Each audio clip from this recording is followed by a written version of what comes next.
Bonjour à tous et bienvenue sur le podcast Productivio. Je m'appelle Priscille Livenet, je suis une maman très active et aussi une blogueuse sur productivio.com. J'ai une passion pour l'organisation personnelle et professionnelle. Mon but est de vous aider à mieux vous organiser, à déterminer ce qui est essentiel, à vous concentrer sur cet essentiel et à le réaliser efficacement. Être efficace et productif, ce n'est pas tout faire. C'est faire ce qui compte réellement pour nous en fonction de nos objectifs et de nos priorités. Pour trouver la voie, je partage avec vous mes expériences, mais aussi l'expérience de femmes et d'hommes qui ont su se centrer sur leurs objectifs, leurs rêves et l'ont réalisé. Généreusement, ils nous expliquent leur cheminement et partagent avec nous leurs trucs et astuces. J'aime aussi lire des articles ou extraits de livres qui m'ont touchée et qui ont un lien avec la philosophie de la vie efficace. Voilà, c'est tout cela le podcast Productivio et j'espère que vous passerez de bons moments en ma compagnie.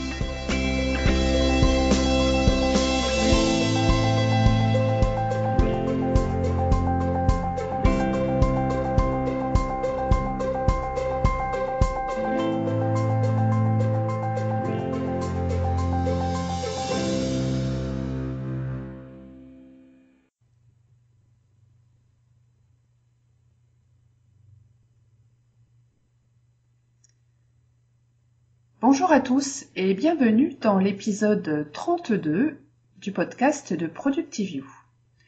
J'espère que vous avez tous passé une très bonne semaine et donc me revoici aujourd'hui avec une invitée de l'autre côté de l'Atlantique mais très loin.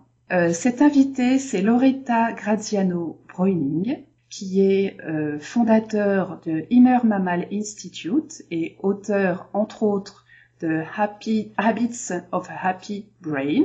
Elle était professeure de gestion à l'Université d'État de Californie. Et puis, elle s'est passionnée pour un domaine complètement différent, qui est la chimie du cerveau des animaux, mais pas que, on va le voir tout de suite après, et ce qui lui a permis de donner du sens aux attitudes humaines. Elle a d'ailleurs écrit donc de plusieurs ouvrages sur le sujet, dont un ouvrage qui va bientôt qui est paru au mois de décembre, dont nous parlerons tout à l'heure. Bonjour Loretta. Bonjour.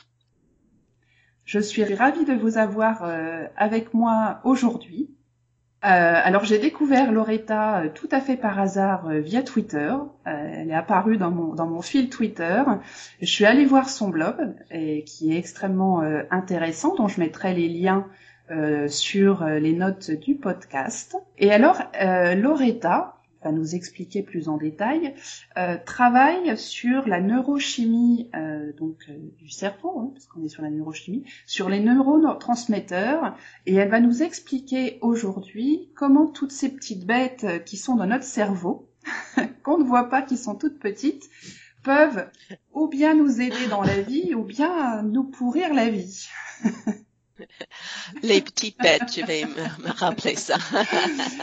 Alors, Loretta, comment est-ce que tout cela fonctionne? Comment est-ce que ça marche dans notre cerveau? Alors, on peut imaginer qu'on est né avec des milliards de neurones, mais aucune connexion entre eux. Et on fait des connexions avec chaque expérience émotionnelle. Les émotions sont des chimies. Les émotions négatives sont le chimie cortisol qu'on a bien entendu. Et les émotions positives sont causées par dopamine, sérotonine, oxytocine et endorphine. Et quand on est jeune, chaque fois qu'il y a un grand déclenchement de ces chimies, on crée des voies neuronales. Et après les années, les décennies, on a des voies bien établies. On peut dire ils sont des autoroutes. Oui. Surtout à cause d'une chimie qui s'appelle myéline, qui crée des super autoroutes parce que ça couvre un neurone avec une gras et ça rend le neurone très, très efficace. Et c'est pour ça qu'on a des réponses qu'on ne veut pas forcément. Et on voit qu'on a des réponses très habituelles parce que les voies neuronales sont très bien établies et c'est difficile d'utiliser les neurones qui ne sont pas liés. Et ça, c'est le défi de chaque jour. Vous pouvez nous donner un exemple de ces autoroutes ou de ces habitudes qu'on crée comme ça depuis l'enfance et qui déclenchent ces neurotransmetteurs? Ok, je peux donner un exemple positif et un exemple négatif. Très bien, très bien.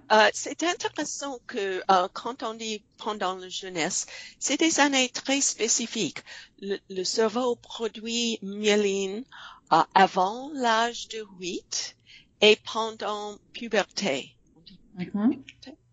Et c'est la raison qu'on est très influencé par les expériences dans ces années spécifiques. Alors, un exemple positif, c'est après, il y a l'exemple très connu de Proust. Chaque fois que je sens les bonbons que je sentais quand j'étais jeune, ma cerveau lit les autres expériences de ma jeunesse. Et c'est la Madeleine de Proust. Oui. Oui. Et le sentiment spécifique, on peut dire, c'est oxytocine crée le sentiment de confiance, qu'on a confiance aux autres, et quand on voit que les autres m'incluent. Et ça, c'est la chimie oxytocine.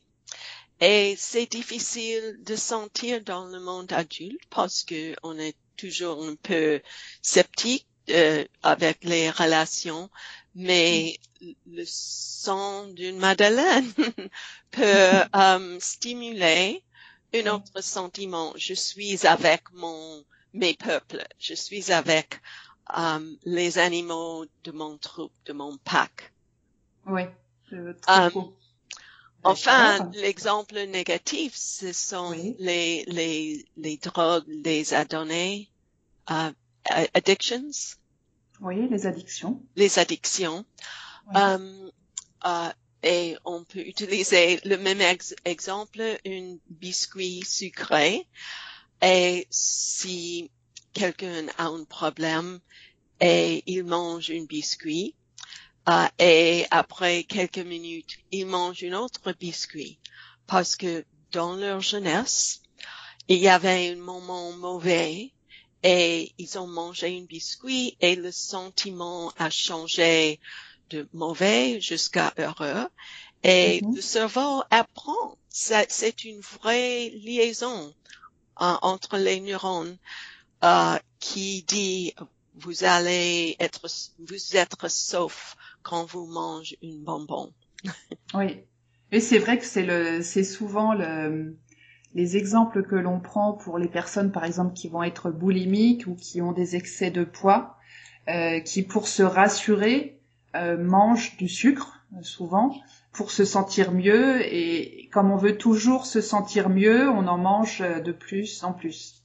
Oui, et le cerveau mammifère, c'est toujours a toujours l'attention sur la vie et la mort. C'est une matière de survie tout le temps, avec les parties du cerveau que nous avons héritées des autres mammifères. Par exemple, l'amygdala, hippocampus, hypothalamus, je ne connais pas les noms en français. C'est les mots, mais oui, c'est les mêmes mots. J'imagine. C'est les mêmes. Et ce parti du cerveau n'a pas la capacité d'utiliser les mots. Et c'est pour ça que les personnes avec ce problème, ils vont dire, non, je n'ai pas pensé ça, je n'ai pas des peurs, je ne suis pas inquiété pour mon survivre, mais les chimies ont évolué pour créer ces sensations. Et ça motive les comportements de survivre dans les animaux. C'est vraiment extrêmement intéressant. Et donc du coup, toutes ces neurotransmetteurs, cette neurochimie, elle influe au quotidien dans nos réactions personnelles, dans la façon dont on va se comporter en famille, entre amis, au travail, dans les habitudes que l'on a. Oui, c'est parce que, encore une fois, nous sommes nés sans liaison entre nos neurones. C'est intéressant que les animaux, ils habitent leur mère à un âge très jeune, parce qu'ils sont nés avec des liaisons. Mais les animaux avec un plus grand cerveau, ils ont une jeunesse plus longue. C'est une stricte relation. Et c'est la preuve que nous sommes destinés pour apprendre les comportements de survivre, les stratégies de survivre de nos parents. C'est très facile à voir parmi les autres que ils répètent les circuits d'avance. Nos parents nous transmettent en fait les chemins à créer dans notre cerveau. Oui.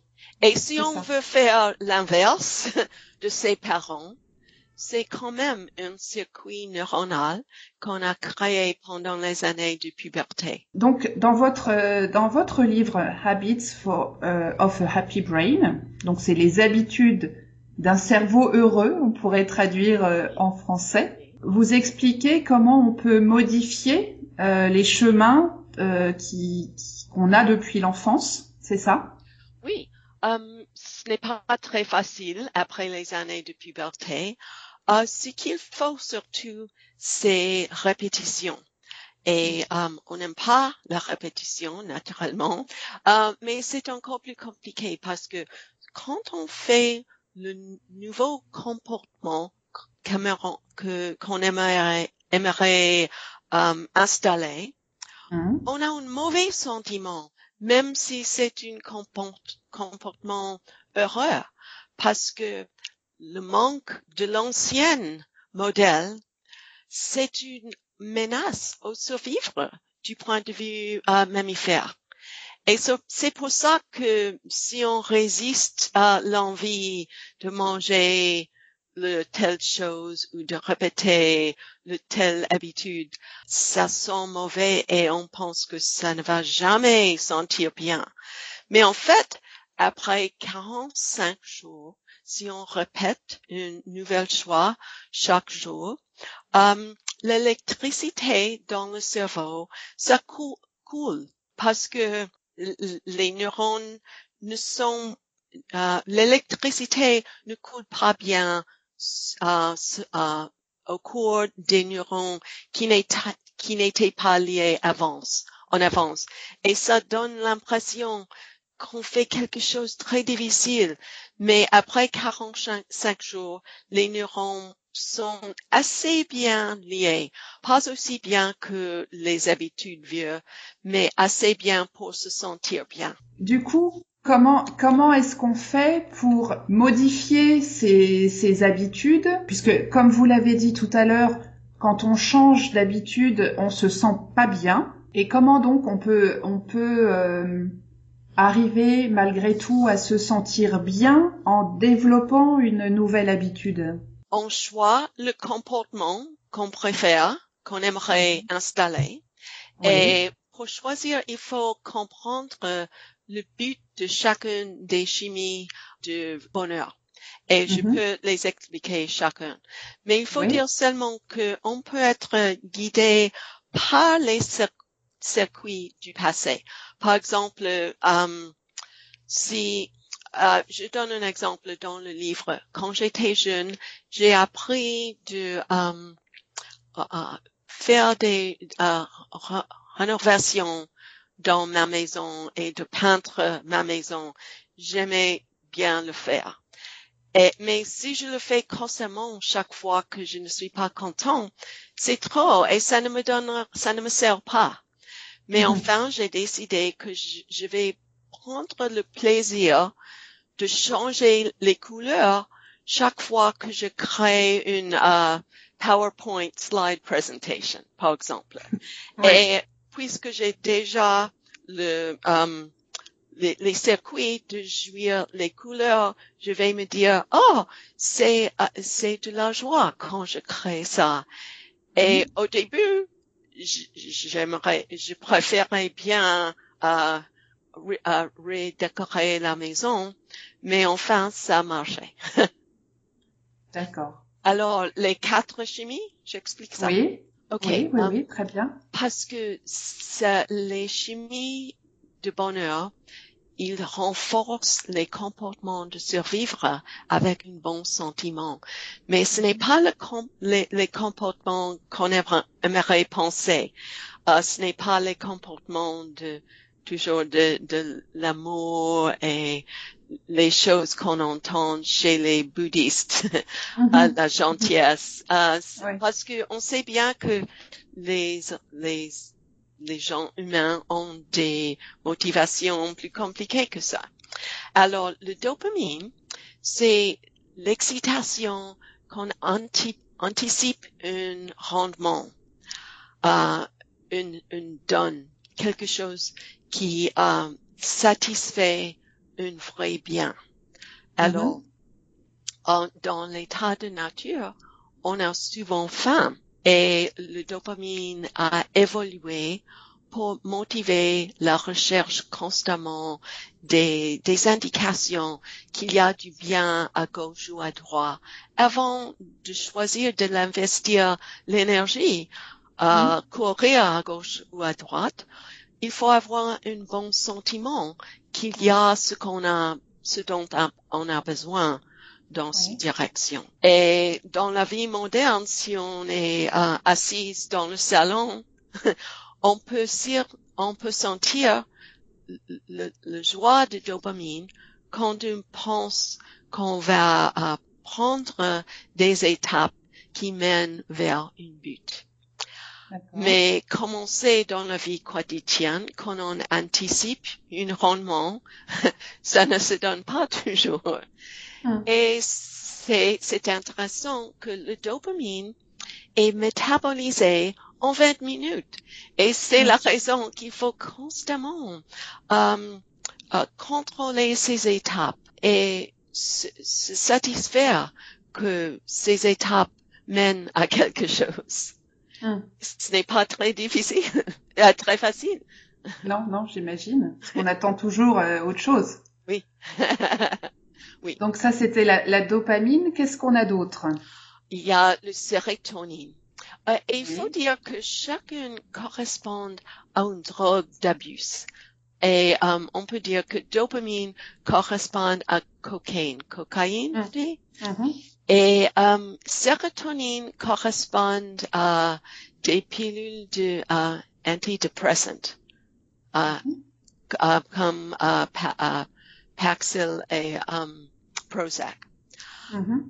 Alors, sérotonine, c'est très compliqué, mais dans les groupements de mammifères, il y a beaucoup de conflits et de compétition. Et je vous ai expliqué que j'ai appris beaucoup sur ce sujet au Vallée des Singes en France. Il y a une zone en France spécialisée dans les primates et qui explique la compétition dans chaque troupeau des primates. Et c'est dans chaque espèce, c'est différent, mais le modèle, c'est exactement la même chose. C'est le type qui se pousse vers le nourriture et des occasions de se coupler. Il produit plus de copies de ces gènes et nous sommes les hériteurs de ces gènes.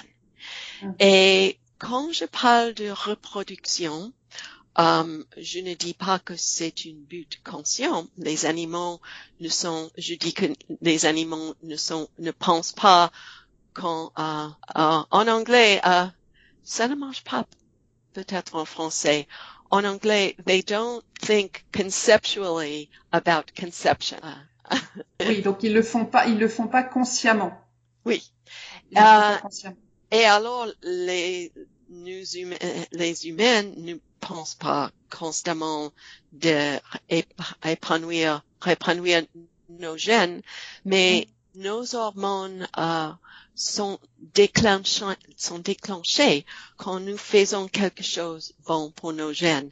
Par exemple, nous assureté, on dit. Si je me pousse vers dans un monde des autres, et le cerveau mammifère se compare constamment aux gens qui s'entourent, et ils font la décision quand j'ai la force de réussir et quand je vais perdre, et il ne vaut pas la peine de me pousser.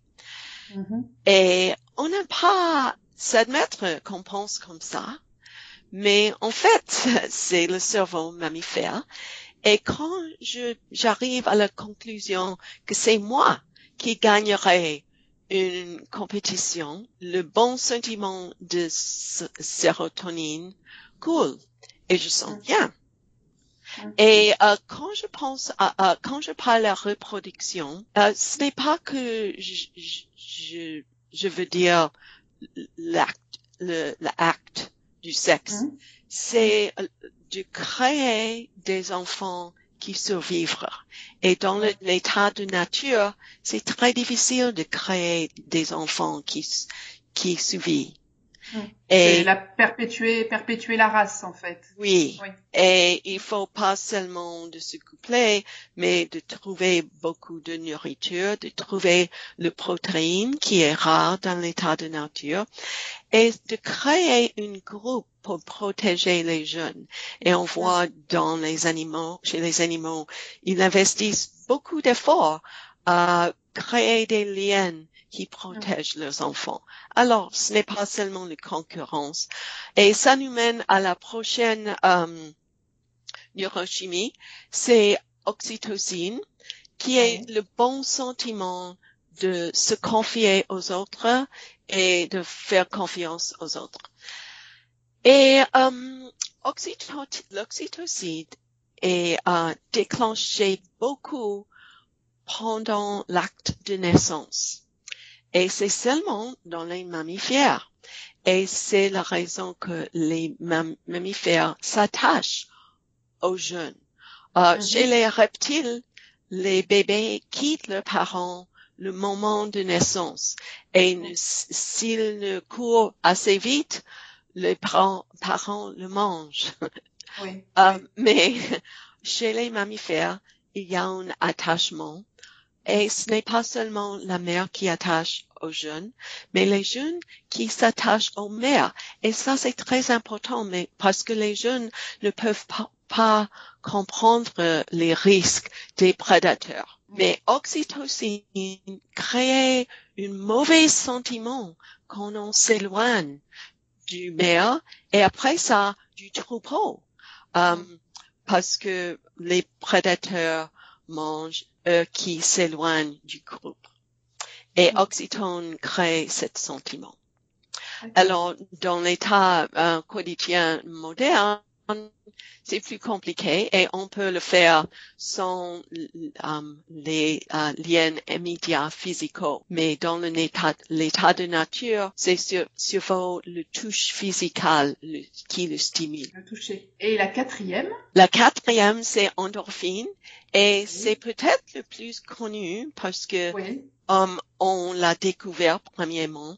Ça correspond à morphine, héroïne, codéine, et c'est bien connu. En anglais, on dit runner's high. Les gens qui courent des très longues distances, ils ont une expérience d'extase. On dit extase. Et des gens pensent que chaque fois qu'ils exercent, ils vont se jouir. Mais en fait, ça ne marche pas comme ça.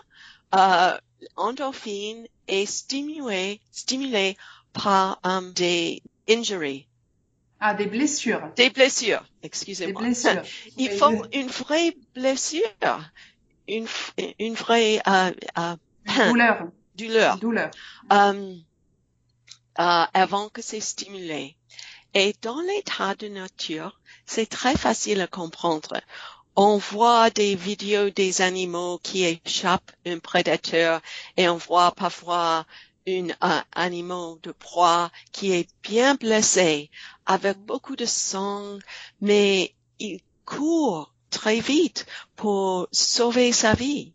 Et endorphine bloque le sentiment de blessure pour 20 minutes pour qu'on peut se sauver. Et on peut imaginer dans l'état de nature avec les hommes, on a peut-être blessé une os et on peut échapper on peut masquer la douleur pour 20 minutes et après ça, l'endorphine ne coule pas et on sent le peine parce que il ne faut pas marcher sur une jambe cassée. Oui, d'accord. Et au quotidien, donc effectivement, cette hormone, on en parle pour les sportifs.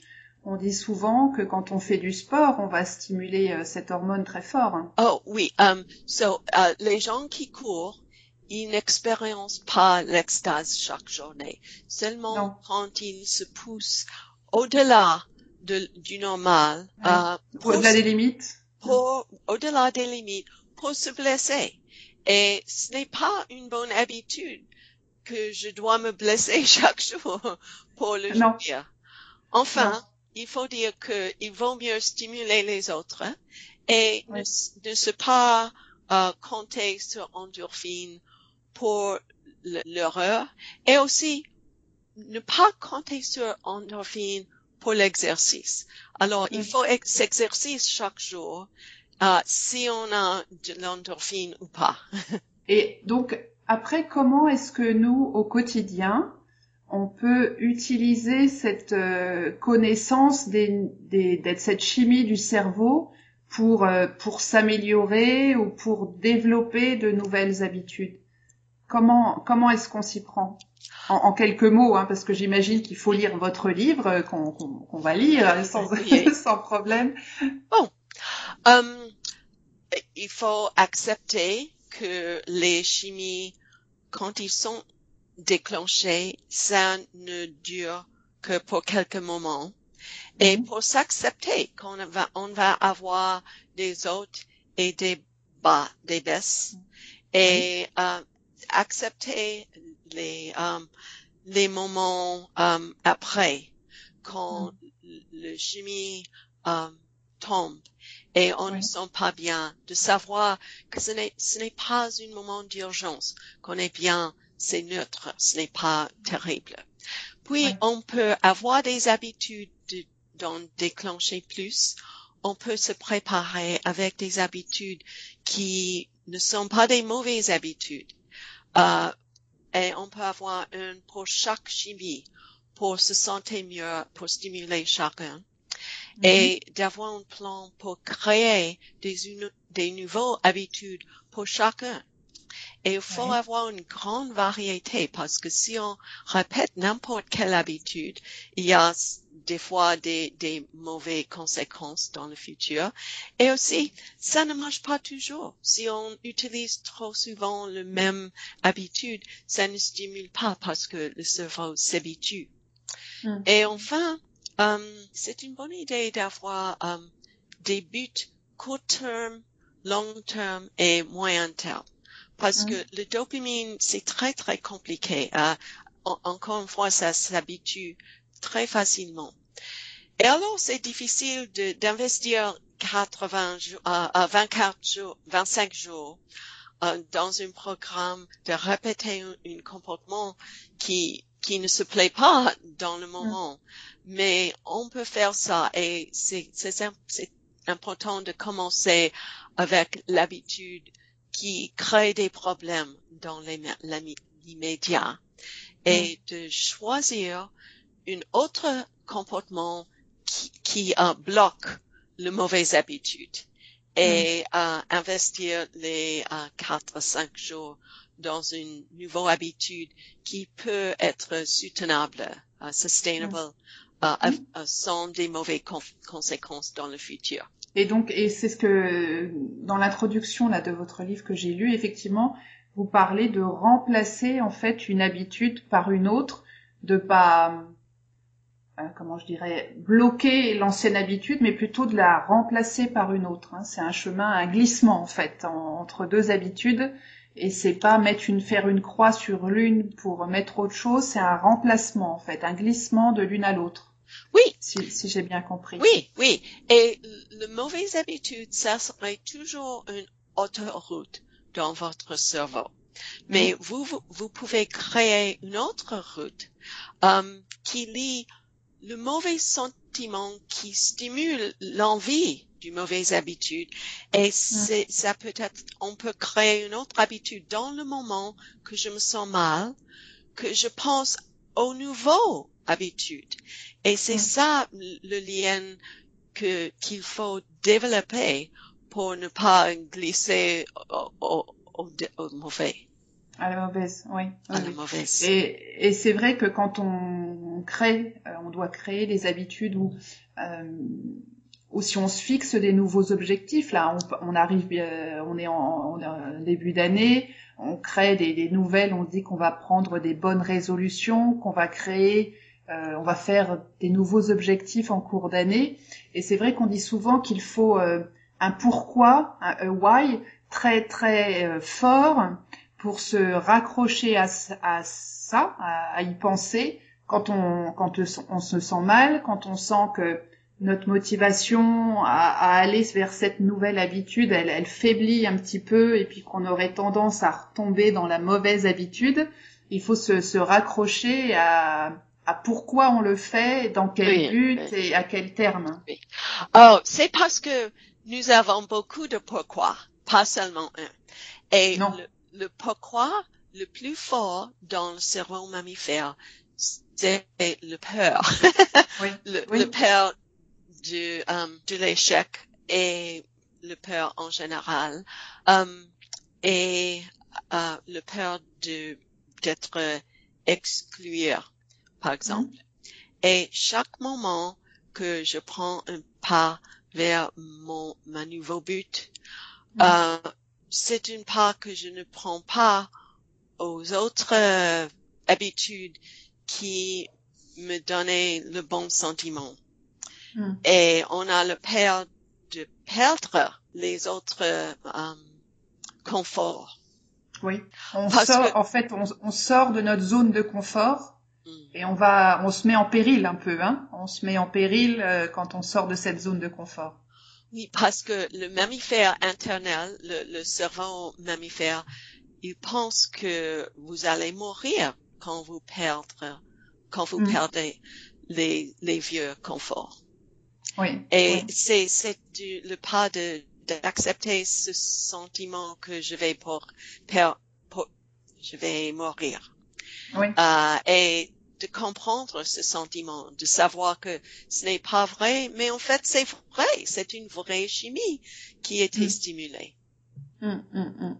C'est extrêmement intéressant tout ça, Loretta. Je vous remercie énormément d'avoir partagé ce moment avec nous et nous expliquer un peu comment marche un peu la chimie de notre cerveau. C'est vrai qu'on n'est pas, à moins d'avoir fait des études spécialisées dans ce domaine, on ne sait pas forcément à quoi ça sert et comment ça intervient dans notre vie de tous les jours.